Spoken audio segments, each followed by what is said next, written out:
Good morning friends and welcome to Sharekhan pre-market view. Indian markets on Wednesday, which was our last trading session, were very lackluster, and in fact the markets ended down with Sensex having a loss of about 63 points while Nifty was down by about 20 points ahead of the huge weekend which was coming in. Now during this weekend we had various global data and huge volatility which was there in the global markets. There was an ECB meet, even the payrolls data was there in the US, which kept the market quite volatile out there. Yesterday we saw that most of the global markets were quite subdued. The US markets, Dow was down by about 18 points, the S&P was down by about 3 points, and Nasdaq was down sharply by about 20 points. This was on the back of volatile global markets, as well as markets awaiting any new catalyst. The catalyst now is the corporate earnings, which is going to begin for the third quarter out there. So markets are keenly watching what kind of numbers coming from most of the corporates and whether the upgrade cycle will continue or downgrades may come in. Back home, adjusting for the overall weak, Singapore Nifty is indicating a very deep cut today. The Singapore Nifty is indicating a 50 points cut on Nifty in the opening session today. Even the Asian markets today are broadly down, barring China, which is closed today. If you look at the flows, since it was a truncated week, we did not have a sharp bit of flows from FIs or DIs. FIs were small sellers of 63 crores in the cash market. They were buyers of about 72 crores on the index futures, whereas DIs were buyers of 155 crore. Now, after this 50 points gap down opening, how Nifty is placed from a trading point of view, let's have a view from Sadhana. Good morning friends, let's have a view on derivatives. The Indian benchmark indices ended the lackluster day slightly in red on Wednesday.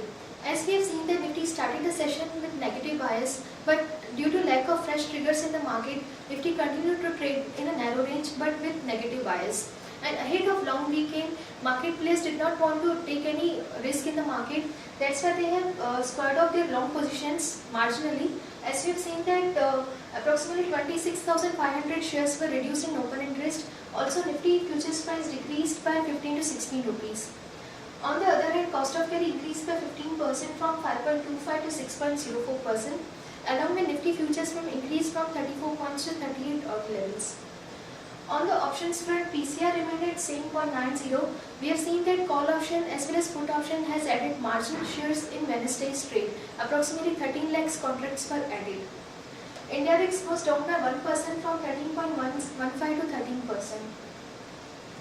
In the options activity, we have seen that 8,000 and 8,100 call option has added marginal shares in open interest, but 8,200 has squared off their positions in Wednesday's trade.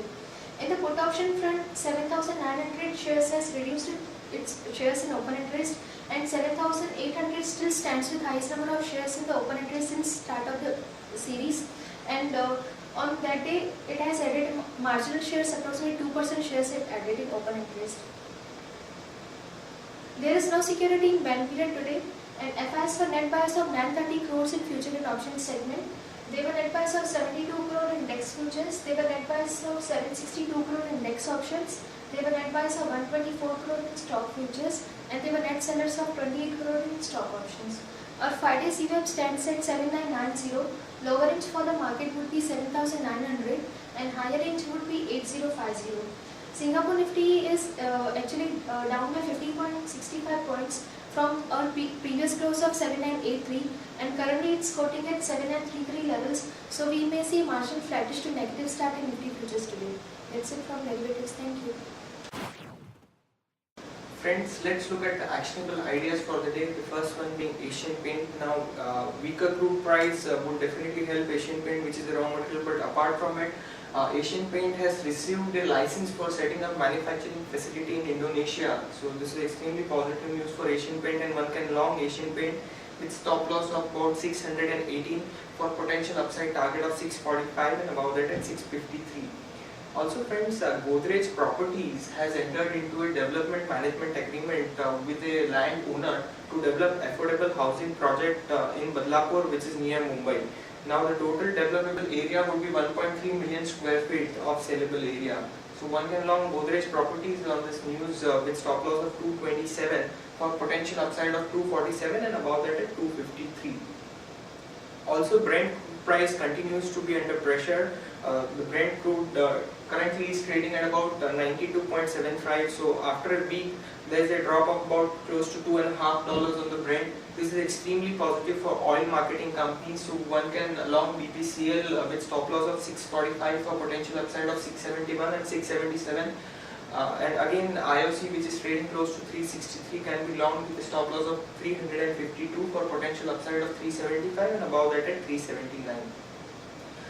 Moving on to the watch list stocks, we like with trading positive bias from intraday point of view, we have Sun TV, PLC and M&M Finance. Here one can put a stop loss about 1.5 to 2% and trade on these stocks from intraday point of view. Moving on to important news updates, as per media reports, all the telecom operators like Airtel, Vodafone, Idea have hiked mobile internet tariff by up to 100% in certain cases. So this is extremely positive news for the telecom operators, since these three telecom operators have a combined market share of close to 57%. Also friends, Sajjan Jindal's JSW Steel is believed to be in talks to acquire a stake in London Mining Company, which is a debt-laden British mining company which has iron ore reserves in Sierra Leone. Now Cipla also has signed a definitive agreement with its existing Iranian distributor.